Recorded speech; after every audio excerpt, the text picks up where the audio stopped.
بتائیں، کتنے لمبے لمبے وظیفے لوگ پڑھ رہے ہیں کہ کاروبار کھل جائے اور روزی بڑھ جائے، کتنے لمبے چوڑے، کتنے کتابوں میں ایڈے ایڈے بڑے وظیفے لکھے پہ، پڑھوں یہ بندہ بڈھا ہو جائے۔ میں قربان جاؤں یا رسول اللہ آپ کی شفقتوں پر، آپ کی رحمتوں پر، سنو یہ کرو، میری بات نہیں ہے، میرے نبی کی بات ہے۔ تجربے کی وجہ سے کرو گے تو کچھ نہیں ملے گا، یقین سے کرو گے تو دروازے کھلتے دیکھو۔ کہ یا رسول اللہ ارید ان یوسع علی رزقی، میں چاہتا ہوں میری روزی کھل جائے۔ تو آپ نے کہا ادم علی الطہارہ یوسع علیک رزقک، تو باوضو رہا کر تیرا رزق کھل جائے۔ کوئی زور لگتا ہے وضو؟ تمہارے یہاں تو سردی ہوتی ہی کوئی نہیں کہ بھئی ٹھنڈا پانی ہے کیسے وضو، یہ تو ہمارے لیے مسئلہ ہے کہ بھئی ٹھنڈا پانی ہے کیسے وضو کرو۔ وہ ہمارے گاؤں کا مراسی مجھے مل گیا، میں نے کہا چل نماز پڑھے گی، نہیں جی میاں جی سردی بڑی، نہ لے جاؤ سردی بڑی، مراسیوں کو سردی زیادہ لگتی ہے۔ میں نے کہا نہیں آج تک نماز پڑھا کے چھڑنا ہے۔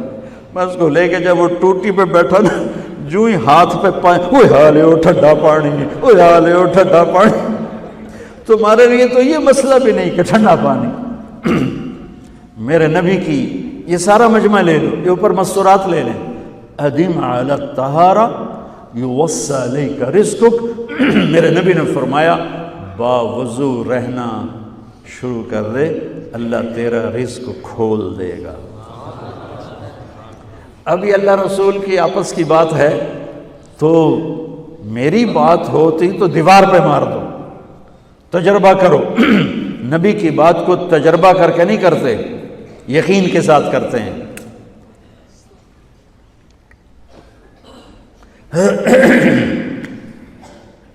ادم علی الطہارہ یوسع علیک رزقک، باوضو رہا کر۔ اچھا باوضو رہنے کے اور فائدے، اللہ پیار کرتا ہے، شیطان ڈرتا ہے، اور وضو ہوگا تو نماز آپ ہی پڑھی جائے گی، چلو یار وضو ہے 4 فرض ہی پڑھ لو گی۔ ایک دفعہ شیطان آیا ہمارے نبی سے ملنے، تو آپ نے اس سے پوچھا تیرے دشمن کتنے؟ کہنے لگا 15۔ آپ نے فرمایا کون کون ہے؟ کہنے لگا پہلے تو تھوڑا ہی نمبر ہے، پہلا نمبر تو تھوڑے نال میرا لگو ہے۔ پھر کہنے لگا وہ مسلمان جو 24 گھنٹے باوضو رہتا ہے وہ میرا بڑا دشمن ہے۔ جو باوضو رہتا ہے اور باوضو سوتا ہے، ایک فرشتہ اس کے لیے بندگی کا ثواب لکھتا رہتا ہے۔ خیر واپس آتا ہوں، میرے نبی نے فرمایا 4 باتیں لے لو اور دنیا بھی تمہاری آخر، ساری PIA زندہ ہو جائے گی، ساری اکانومی زندہ ہو جائے گی، ساری معیشت زندہ ہو جائے گی۔ 5 بھی نہیں، ایک انگلی بھی آپ نے نیچے کر دی کہ یہ بس اتنی لے لو۔ حفظ و امانت، صدق و حدیث، حسن و خلیقت، عفت فی طعمت۔ کیا خوبصورت! ساری زندگی کسی کو دھوکہ نہ دینا، دیانت داری۔ میرے ملک کے ادارے کیوں ڈوب گئے؟ دیانت نکل گئی، کھوٹ آ گئی، دھوکہ آ گیا۔ میرے نبی نے کہا حفظ امانت، کبھی امانت میں خیانت نہ کرنا، صدق حدیث، کبھی جھوٹ نہ بولنا، ہمیشہ سچ بولنا۔ میرے نبی نے فرمایا میرا امتی ہر گناہ کر سکتا ہے، 2 نہیں کر سکتا، ایک جھوٹ کبھی نہیں بولے گا، ایک دھوکہ کبھی نہیں دے گا۔ میرے نبی کی 2 صفتیں ہائی لائٹ ہوئیں، صادق اور بولو کیا ہیں؟ کوئی اور بھی تو ہو سکتی تھی، جس سے مشہور کیا، کعبہ قوسین بھی تو ہے، اور ادنا بھی تو ہے، واللیل بھی تو ہے سیاہ زلفوں والا، والضحیٰ بھی تو ہے روشن چہرے والا۔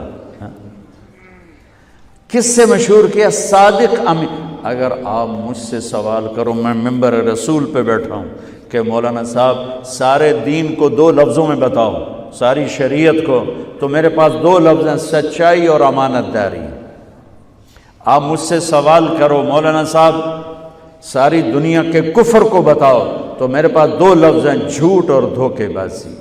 جھوٹ اور خیانت، پوری دنیا کا کفر ان کے اندر چھپا ہوا ہے، سچائی اور دیانتداری، پوری دنیا کا اسلام اس کے اندر چھپا ہوا ہے۔ دیانت اور سچائی یہ بیج کی طرح ہے، اور پورا اسلام پھر باغ بن کے پھلتا پھولتا ہے۔ جھوٹ اور دھوکہ یہ بھی بیج کی طرح ہے، پھر اس سے کفر کا جنگل کانٹوں بھرا جنم لیتا ہے۔ میرے معاشرے سے جھوٹ نکل جائے، دھوکہ نکل جائے، یہ پاکستان جنت کا ٹکڑا ہے۔ اور یہ حکومت کے بس کا نہیں ہے کہ وہ سب کو سچ بلوائے، یہ مجھے کرنا ہے، یہ مجھے کرنا ہے، میں نے اور آپ نے اس کو شروع کرنا ہے۔ حضرت جریر بن عبداللہ یہ یمن کے شہزادے تھے، آخری حج پہ مسلمان ہوئے۔ اپنے نوکر سے فرمایا گھوڑا خرید کے لا، میں پیسے یہاں پیمنٹ کروں گا۔ وہ منڈی میں گیا، 300 روپے کا گھوڑا لے کر آیا۔ جب انہوں نے گھوڑوں کو دیکھا تو وہ قیمتی تھا، مالک کو پتہ نہیں تھا، اور یہ گھوڑوں کی نسل کے پہچاننے والے اس سے کہنے لگے تیرے گھوڑے کے 400 کر دوں؟ کر دوں؟ بڑا حیران ہو کے دیکھنے لگا، بھائی ہے کہ آپ تو مجھے چیز خریدنی ہے تو میں گھٹاتا ہوں، اور اجمل نے بیچنی ہے تو یہ اس کی قیمت بڑھاتا ہے، اور یہاں خریدار کہہ رہا ہے 400 کر دوں؟ وہ کہنے لگے کر دو۔ کہ 500 کر دوں؟ کہنے لگا کر دو۔ کہ 600 کر دوں؟ وہ تھوڑا تھوڑا گھبرانے لگا، بھائی یہ چکر کی ہے۔ 700 کر دوں؟ 800 کر دوں؟ وہ کہنے لگا حضور تسی لینا تو لو، پر میرا مذاق تھا نا، تسی اڑاؤ، کدی لین والے بھی پیسے بتائے، تسی میں نے 300 دے میں جاواں۔ کہنے کہ اس کو 800 دے دو اور گھوڑا باندھ دو۔ وہ حیران، خوشی سے چھلانگے مارتا ہوا گیا۔ تو جب وہ چلا گیا تو نوکر نے پوچھا میں جب 300 میں سودا کر کے آیا تھا تو 500 کس خوشی میں بڑھائے؟ فرمایا میرے بھائی اس کے گھوڑے کی قیمت 800 تھی، 300 نہیں تھی، اور میں نے نبی کے ہاتھوں میں ہاتھ دے کے یہ وعدہ کیا تھا زندگی بھر کسی کو دھوکہ نہیں دوں گا، سب کی خیر خواہی چاہوں گا۔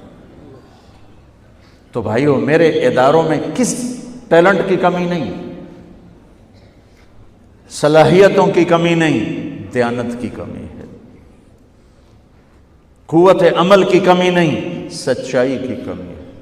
حجاج بن یوسف ایک ظالم گورنر گزرا ہے، اس کے خلاف بغاوت ہوئی، وہ ناکام ہو گئی۔ تو